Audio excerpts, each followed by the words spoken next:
بسم اللہ الرحمن الرحیم۔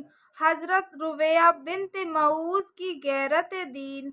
ربیہ بنت معوذ ایک انصاری صحابیہ ہیں۔ اکثر لڑائیوں میں حضور اقدس صلی اللہ علیہ وسلم کے ساتھ شریک ہوئے ہیں۔ زخمیوں کی دوا دارو فرمایا کرتی تھیں اور مقتولین اور شہاد کی نعشیں اٹھا کر لایا کرتی تھیں۔ حضور کی ہجرت سے پہلے مسلمان ہو گئی تھیں۔ ہجرت کے بعد شادی ہوئی۔ حضور اکرم صلی اللہ علیہ وسلم بھی شادی کے دن ان کے گھر تشریف لے گئے تھے۔ وہاں چند لڑکیاں خوشی میں شرح پڑھ رہی تھیں، جن میں انصار کے اسلامی کارنامے اور ان کے بڑوں کا ذکر تھا جو بدر کی لڑائی میں شہید ہوئے تھے۔ ان میں سے ایک نے مصرع بھی پڑھی، وَفِينَا نَبِيٌّ يَعْلَمُ مَا فِي غَدٍ۔ ہم میں ایک ایسے نبی ہیں جو اندر کی باتوں کو جانتے ہیں۔ حضور نے اس کو پڑھنے سے منع فرما دیا کیونکہ اندر کے حالات اللہ ہی کے معلوم ہیں۔ ربیہ کے والد حضرت معوذ ابو جہل کے قتل کرنے والوں میں ہیں۔ ایک عورت جس کا نام اسماء تھا عطر بیچا کرتی تھی، وہ ایک مرتبہ چند عورتوں کے ساتھ حضرت ربیہ کے گھر بھی گئی اور ان سے نام، حلقت وغیرہ جیسے کہ عورتوں کی عادت ہوتی ہے دریافت کیا۔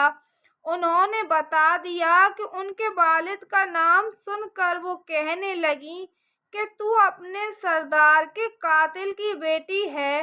ابو جہل چونکہ عرب کا سردار شمار کیا جاتا تھا، اس لیے اپنے سردار کا قتل کیا ہے سن کر ربیہ کو غصہ آ گیا۔ کہنے لگی کہ میں اپنے غلام کے قاتل کی بیٹی ہوں۔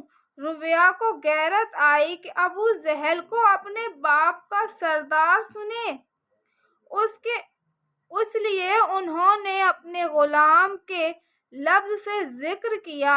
اسماء کو ابو جہل کا متعلق غلام کا لفظ سن کر غصہ آیا اور کہنے لگی کہ مجھ پر حرام ہے کہ تیرے ہاتھ عطر فروخت کروں۔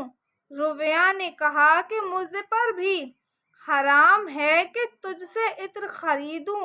میں نے تیرے عطر کے سوا کسی عطر میں گندگی اور بدبو نہیں دیکھی۔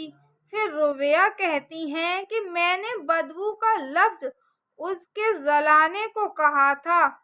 یہ حمیت اور دینی غیرت تھی کہ دین کے اس سخت دشمن کے متعلق وہ سرداری کا لفظ نہ سن سکیں۔ آج کل دین کے بڑے سے بڑے دشمن پر بھی اس سے اونچے اونچے لفظ بولے جاتے ہیں، اور کوئی شخص اگر منع کرے تو وہ تنگ نظر بتا دیا جاتا ہے۔